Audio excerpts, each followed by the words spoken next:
Googling yourself. You know, when something is a verb, you know it's important. So Googling yourself is a thing, and you need to start with that thing first. Now this might sound simple, but it's incredibly powerful and complex, because I want you to be aware, and I want to be respectful of those that are at different levels in their reputation journey, in their business journey, in their marketing journey. But Google has many different ways to provide searches. So for example, you have search engines like google.com, photo searches, you've got video searches, you've got directory searches. When you search for your business online, you're essentially stepping into the shoes of a potential customer, and you want to look at it as, what do they see? What's the impression they're getting? And this exercise can reveal a lot about how your business is perceived online. It may excite you or may make you mad. At the end of the day, you're taking action to control the future of your business. So to guide you through this, we're going to be using a SWOT analysis approach. We're going to be looking at the strengths, the weaknesses, the opportunities, and the threats, and we're going to break it down. So after we Google ourselves, we want to look at the strengths component. First, think about what positive information appears about your business online.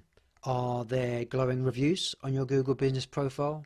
Are there glowing reviews or testimonials on directory websites like Yale, Home Advisor, or other relatable industry sites? Are there any photos or mentions of your business provided by others that have done business with you? Are there any posts from social media that are appearing from groups or social media profiles that have posted or spoke about your business? Those are all the things to keep in mind. And this is where I mentioned earlier that social presence is key. It combines very smoothly with your reputation online. Is your business information accurate and up to date? On Google Maps, is your business at the right location? When you click on your business's name, is your Google business profile claimed, and does that have all of the right information?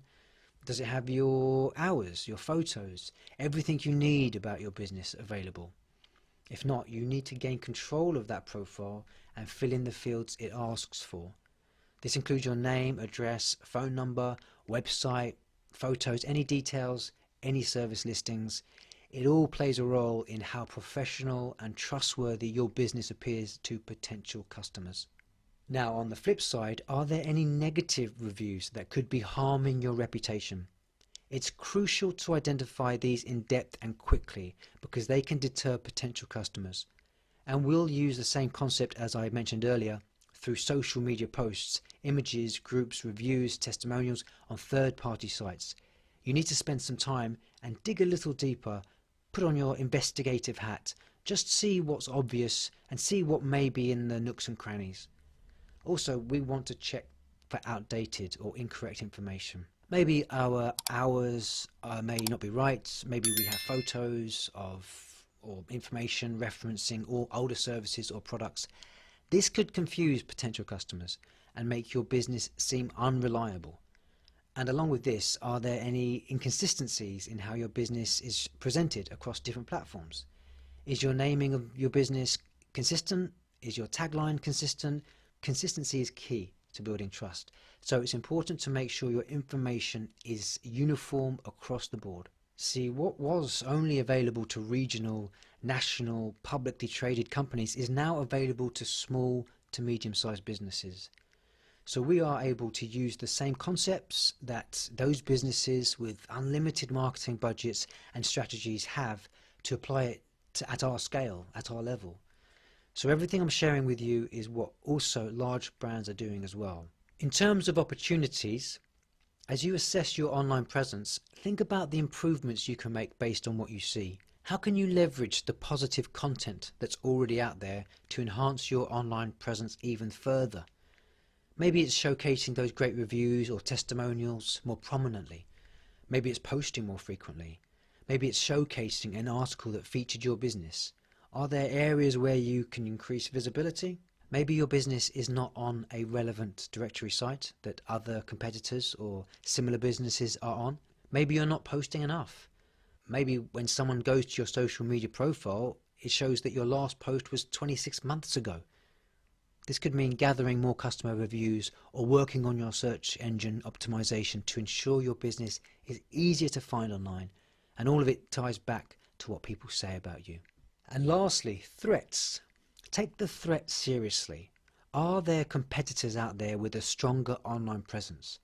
This is something you need to be aware of because it can directly impact your ability to track new customers, especially if they're sophisticated with their keyword stuffing and they're doing strategies that show them consistently along with your name, but higher than you are when searching for your name. Is there any damaging content that could deter potential customers? Is there negative information on alternative pages where they're referencing your business, where they're sharing examples or unfavorable content on social media as a comparison to your business? These things may make you mad, but I caution you to take a deep breath, collect yourself, notate and prepare those next steps as we move along. Finally, are there online platforms where your business should be listed but isn't? Being absent from key platforms can be a missed opportunity to reach those new customers. And by conducting this SWOT analysis, you can gain a clear understanding of where your business stands online and what steps you need to take to strengthen your reputation. Remember, it all starts with knowing how you're perceived. So take the time to Google yourself and get a real sense of your true online footprint for yourself with your own eyes.